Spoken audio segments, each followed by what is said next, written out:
All right, so we got the data from the server, and we placed it into the player on the client, right? But now what we want to do is, let's say the client loads into the game, right? The player loads onto the game.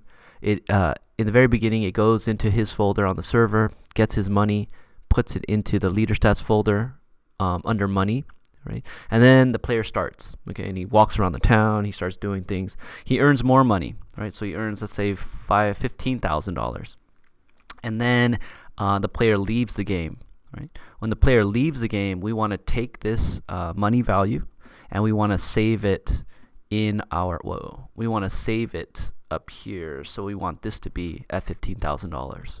Okay, so we're going to code that now. And so what you need to do to get that going is you need to come down here and say game dot players dot player removing function player. Okay. Okay, so what is this doing? This is saying, okay, when the player leaves the game, then run this function. Okay, just like up here, this is when the player connected to the game, run this. When the player leaves, run this. Okay, and what do we want to do here? Well, first we want to pack up the data. We want to pack up the client's data in a way that we can insert it into the server. Okay, so that's what we're going to do here. We're going to say local data is equal to parentheses.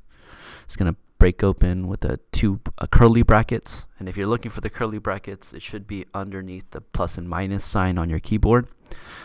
So we do the curly brackets and we say money is equal to player.leader stats. Yes, we called it leader stats. Yes, lowercase. Right up here, we called it lowercase. I'm sorry, right here, we called it lowercase. Okay, so we got to make sure this is the same as this here. Player.leaderstats.money.value. Semicolon. Don't forget the semicolon. Okay. Yeah. So if we have that, then we can come here and we can say local success, comma error message is equal to pcall function.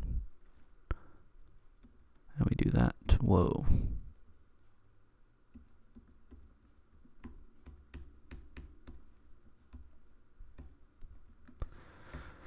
Okay, so pcall function, and then in here we're gonna say Gold Rush store. So this guy up here, we'll copy that, put it here, Gold Rush store, and we'll do set async. And on the set, we're gonna do player.userid, comma data, and that's going to end, and we'll say if success, then print successfully saved data, and the else, in front of the end, we're going to say else warn error dot error message. Okay, all right, so how does this work? We go ahead and leave the game, right? Let's, for instance, we load the game, we loads the money in, we play, we increase our money. When we leave the game, this code here is going to run, and what we're doing here is we're packing up from this player is this player here on the client, his leader stats folder, his money value, right? This 15,000. We're saving it here in this money variable, and this value money. Okay, and we're saving that inside of data. And if we had more pieces of data that we were saving, like nuggets and max nuggets, then we would also put that here, like nuggets, max nuggets, and stuff like that, right? But we don't. We only have one piece of data, so we're saving it right here, money. And notice here that this money variable, this value here, money, is what is going to be saved on the server. Okay, and then right down here, we're running set async. So instead of running get, we're going to run set. So what is that going to do? It's going to go into the server, go into data store service, go into Gold Rush store, right? Then it's going to go into the player's ID folder right there. And then it's going to set the data from what it was to what's inside of this data variable. And what's inside of this data variable?